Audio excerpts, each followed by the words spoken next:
Hey,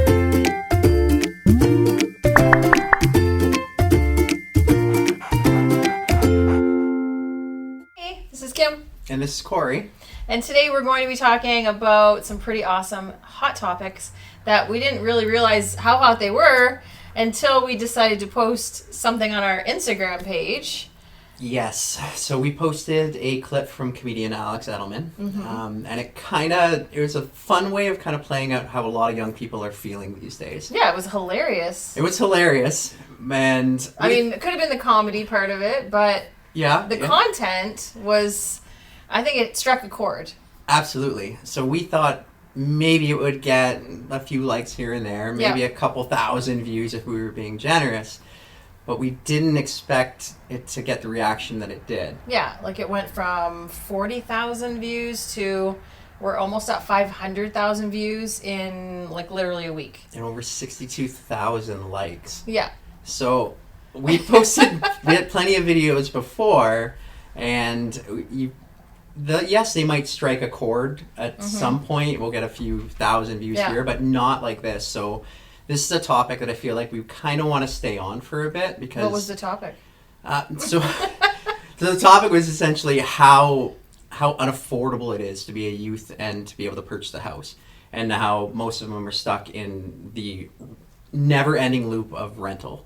Yeah. So it's a generational thing that we look at, and you know what, I can sit here and argue like, yeah, well, it wasn't that hard for me. Like 10 years ago, I bought my house. I was one of the lucky ones. So I was able to get a house for $135,000. And you were how old? I was 26 at the time. Okay. So 9 years That's ago. pretty young. Yeah. So even then, a $135,000 mortgage was tough. Like I worked full time. I was actually making good money. I was probably making about $60,000 a year at the time, and even a $135,000 mortgage was tough. And that's when interest rates were only 2.9, I believe, at the time. Oh, 10 years ago they were only 2.9. Wow. Yeah. So can you imagine now being a single person? And the stat from Stats Canada is that the average income of an individual aged 24 to 35 is about $50,000 a year. Okay, which is a decent pay. I mean, like, it's not, you're not rich by any means, but you're doing well. Yeah. But let's take a look at the after-tax income of that. So after tax, you're taking home about $3,100 a month, which that sounds great. And a $135,000 mortgage, super affordable. Like, right. You could manage. I didn't have to freak out. Yeah. So my mortgage was roughly about $650 to $700 a month. So of $3,100, you're laughing. Yeah. Guess how much a mortgage now costs? A $500,000 house, which is below the national average. Right. The national average is about $630-something thousand. Mm-hmm. A $500,000 mortgage. What do you think you're going to pay a month for on that? So on a 25%, a 5% down, right? So $25,000 down. Mm-hmm. So your mortgage is what, $475, approximately. Yep. At a 5% interest rate. Yep. Add your closing costs on top of that. Your mortgage shooting back up to closer to $500,000 again. Right. Now you're going to pay roughly about $2,900 a month. A month. That's insane. And that's just between now and 10 years ago. Right, and that's not including your food, your car, if you have kids.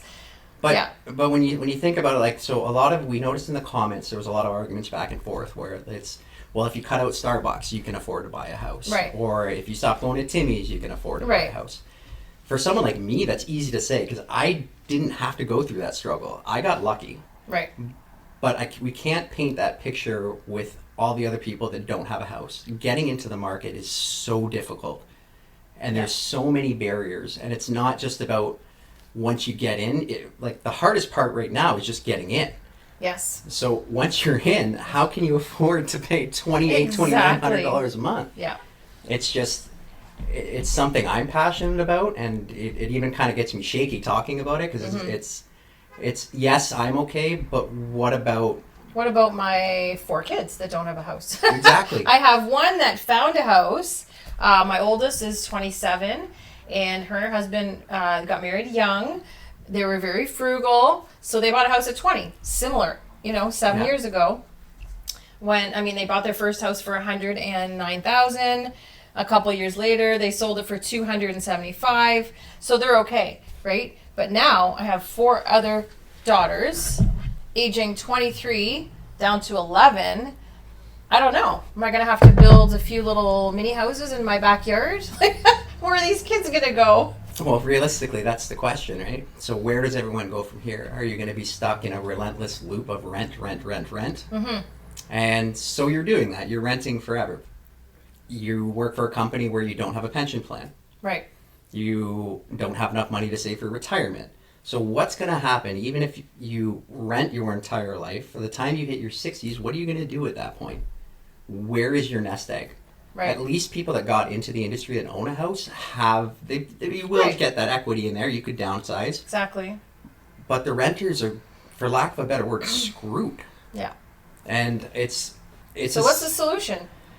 So there's so many solutions that have been put forward, and we don't seem to look at them. So like we came across a report the other day, and it was from the Ontario Housing Task Force, Mm-hmm.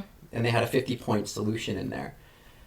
Whether that actually gets applied and whether we actually do something about it is going to be The question. Yeah. So we talked about this earlier today in the office too, about the way that politicians may kind of put it. Uh-huh. So this is not a support or a bash at any party or any affiliations, more so a shot at all of them. It's time that we stop hearing what we want to hear and start doing the actual right thing.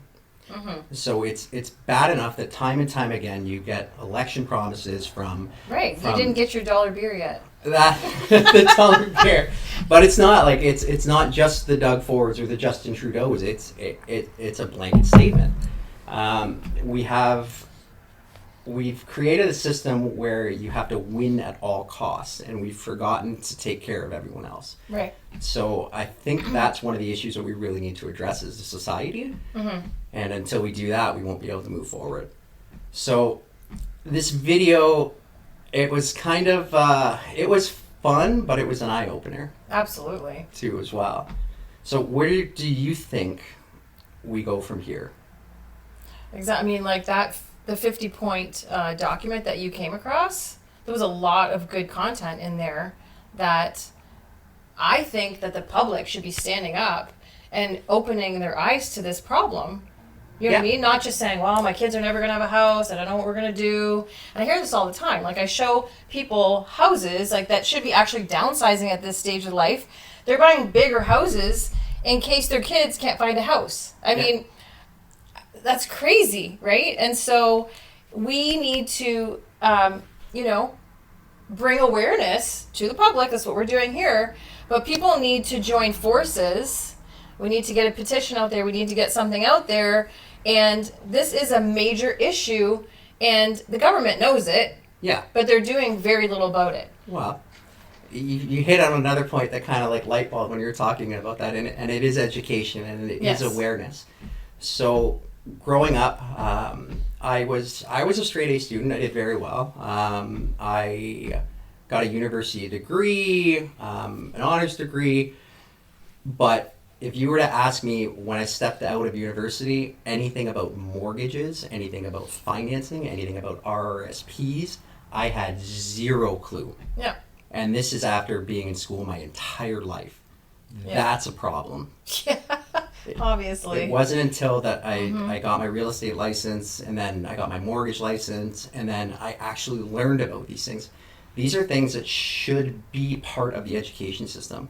Instead of breeding a system where people just blindly following everyone else on what to do. Right. Like, this is your life that you're investing in here. Absolutely. So I think that's another issue that needs to be addressed that isn't talked about enough. Where we go on the side of education, I don't know where we go moving forward. Curriculum changes.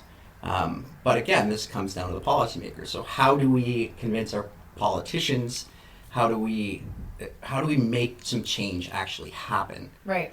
So that's something that it keeps me up at night, every night, thinking like, how are we going to change this? What are we going to do? Right. And it seems huge. That's the problem, right? And I think with a lot of people who want to make a change and they're like, yeah, we need to change this. Wow, it's too big of a monster to take on alone, right? Yeah. But if we can engage other people that have the same views and are passionate about these things, then we can make a difference if we just do this together, right? And that's, I think, it starts here. Yeah. I mean, baby steps, and we need to fix the problem. Yeah. And we can do it together, but we can't do it just the two of us. Yeah. So no. stop staying up at night. That'll never stop. But yeah, for sure. But we're always arguing against each other nowadays. Yeah. It's my side is right, your side is wrong. Right. But if you break down these problems to their core, we all want the same thing. Mm-hmm. We all want security. We all want to be able to live without having to worry about where our next paycheck's going to come from. We don't want to choose between shelter or food. Like that Right. should not be a problem in a first world country. Right. Which brings me on to that other thing I came I know. across. Yeah, that was pretty cool. We, Mr. Stats here. Okay, Corey's. This is what keeps him up at night, is that he doesn't shut his computer off and he's looking at like reports. I know. After reports. Instead of like my idea of a good book is a journal article. Oh, like geez. from it's bad. I'm glad we're opposite. Like this is off topic, but last Yeah. night it was about 1 a.m, and instead of trying to sleep, I pulled up a journal article from New York University on myths about sleeping, and kept myself up even longer. Jeez. But Oh my gosh. yeah, I'm an idiot sometimes. We digress. Yeah. So, the report that you found. Yes, onto that. Sorry, I got sidetracked.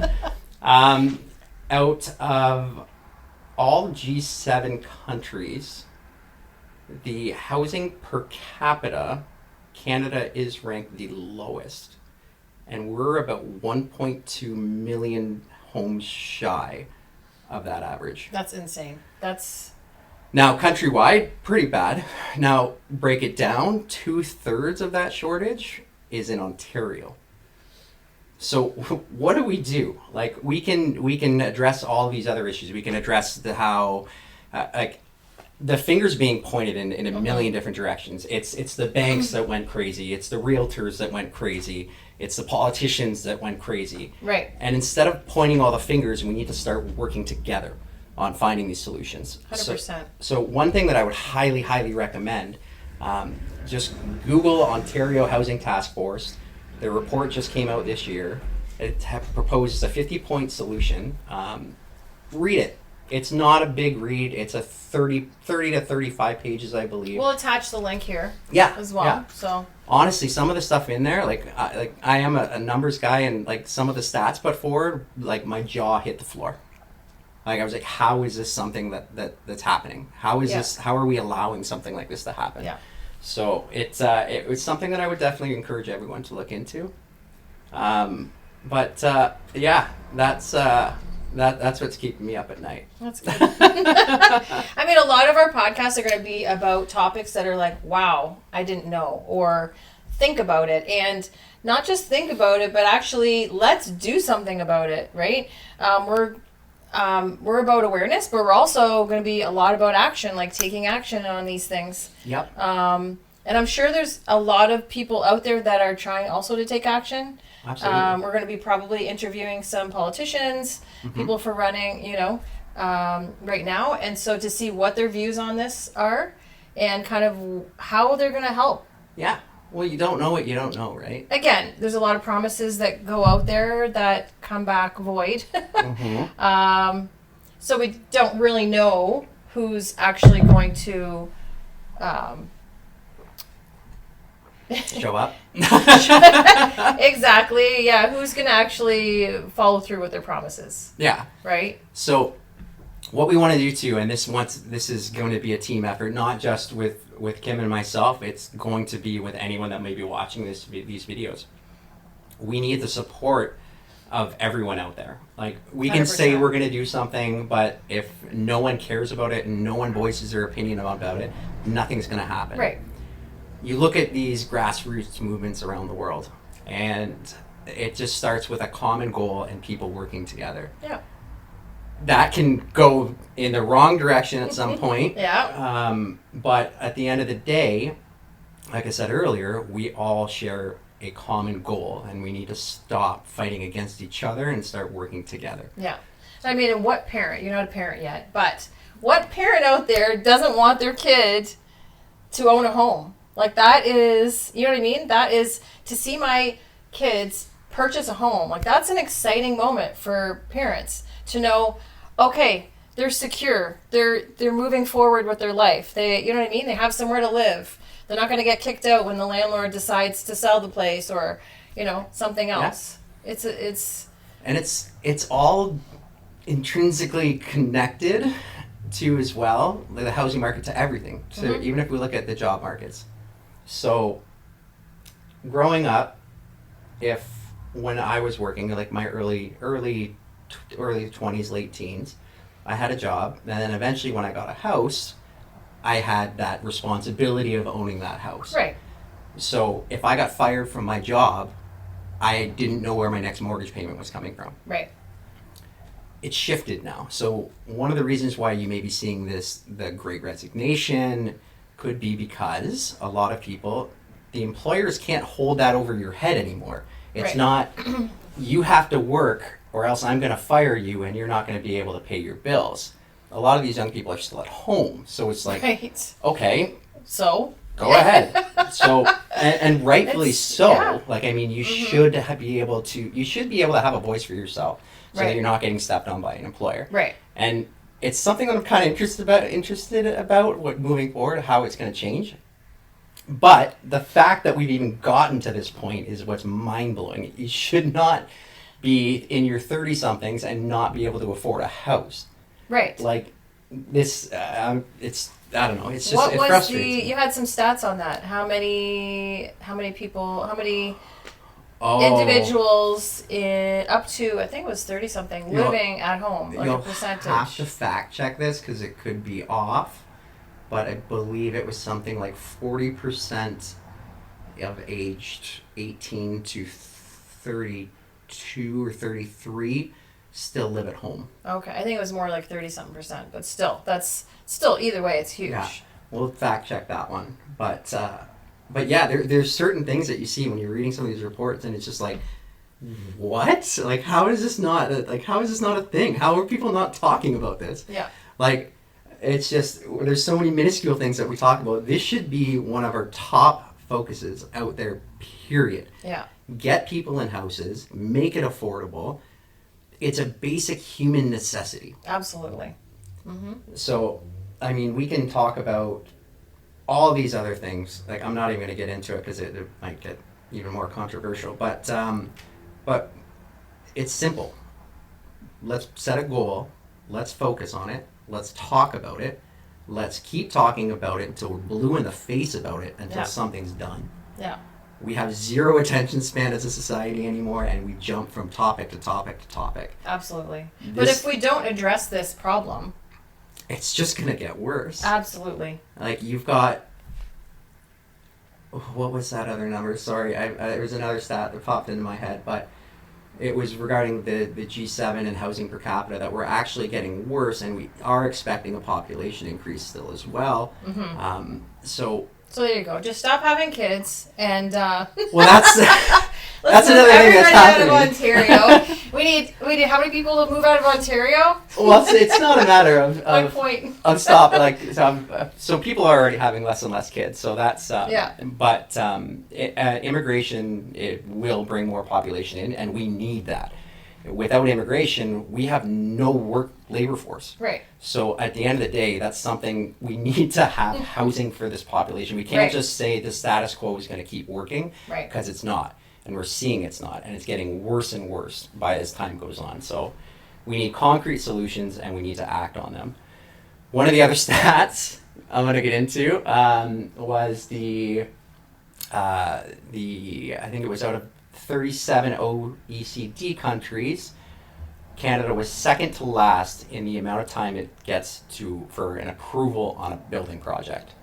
Yeah, second to last. I think it was 3 times quicker in the States, I think you said. 3 times quicker in the US and the UK and just as safe. Yet With the standards and everything that they pass. exactly. Right. So you'll see if you check out that report, a lot of it's around the red tape that's out there.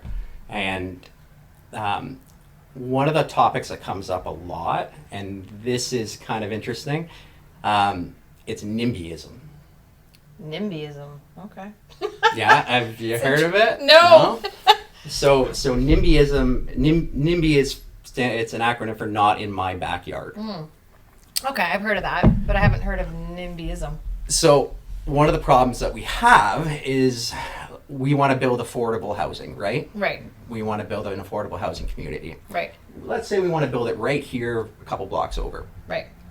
You get so many objections of, well, I don't want that. It's going to bring crime to my neighborhood.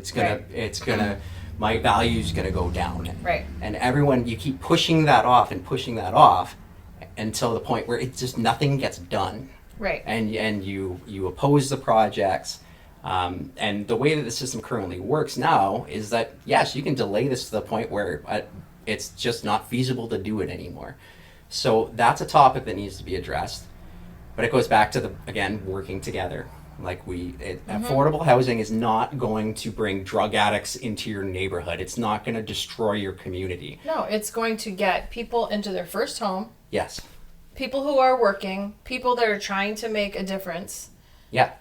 Trying to live their life, and just because they can't afford, a $700,000 home right off the bat, yeah, doesn't mean that that they're they're punished. bad people. Like, seriously. Yeah. Yeah. So that's something that we really need to focus on too as well. I feel like if we can solve that, if we can get people into the trades, for example, let's incentivize people to go to school to become contractors, to become electricians, to become plumbers. These are things that we need right now. Yeah. Like, I went to University of Windsor. I got a degree in sociology. I'm not going to take back and say that it was a bad decision, because the stuff I learned I would never take back. It was an amazing experience, but it didn't get me anywhere in a career sense. Right. So we need to start shifting the focus on getting people back into the trades to start helping to solve this crisis that we have right now. Mm-hmm. Now, I could be completely wrong. These are disclaimer. These are all just opinions, and there are people a lot smarter than me that have put forward other solutions as well too. But that's what this podcast is for. We're here to talk and project our own opinions out there too. Yeah. So, but I don't know. Where do you see this going? Like in the next 10 years, what do you think will happen? Like, the way, if status quo, nothing happens, where's your temperature on? Do you feel like things are going to get better, or do you feel like they're going to get worse? Well, I mean, for Windsor, but in general, for Ontario, overall, I don't think it's a good picture. And just looking at the past, it's just like you said, there's been all of these documents, everything, all these ideas that people have come up with. What's ever been done about it? Like, really, what's being done about it? Nothing. Right. And so if that continues, obviously it's not going to get any better. Yeah. It's just going to get worse. So I have a little bit of a optimistic approach with what's happening. And we talked about this before, sorry. And it was that carrot analogy. Okay, you and your carrot analogy. Love the carrot analogy. First time I heard of it, but... So, if we look back generationals, they're going back a few generations. So let's start with the boomer generation. You have this carrot dangled in front of you saying, you know what, you work a 9-to-5 job, one single person, it could be the man of the house is the way that it was then, and you could support a family of 4, you didn't need to get any education, and that was it. Fast forward, millennials became, okay, you might need a dual income, you might have to work some weird hours, but you still can afford that house. So that carrot's still there, it's just a little bit further away. Right. Fast forward now to Gen Zs. There's no carrot. Yeah. What goal do you have to get a house? It's so far out of reach that you've just given up at that point. So what motivates you to go to work? What motivates you to survive at that point? And I think that might be one of the things that's frustrating a lot of the younger people today. Right. I know if I was in that situation, again, I'm going to preach this again. I got lucky. Mm-hmm. I did. But like my little sister, it blows my mind. Like, how is she going to be able to do this? So what was your positive outlook? Oh, my positive outlook. I completely went away from that didn't seem positive. I think that we've gotten to the point now where people have just had enough. And then when you beat down people too far to the point where they just, that's it. Mm-hmm. And then they revolt at that point. Now, revolt might be a strong word and controversial word, but it's at the point where you actually, change starts to happen. Right. So I think we're on the precipice of change. And I think in the next decade, you're going to see some big things happen, especially with Gen Zs and millennials becoming the largest voting bloc out there and the largest workforce. Yeah. I think some big changes are coming. And I'm looking forward to it. I think there's going to be some really good. That's good. Stuff. Well, let's kickstart this thing. Let's wrap it up. But I think this has been a fantastic topic. Sorry for my ranting. I love it. So smart. No. But I think this has been awesome. I think we've probably, got you guys all thinking about some things that are, need to be addressed.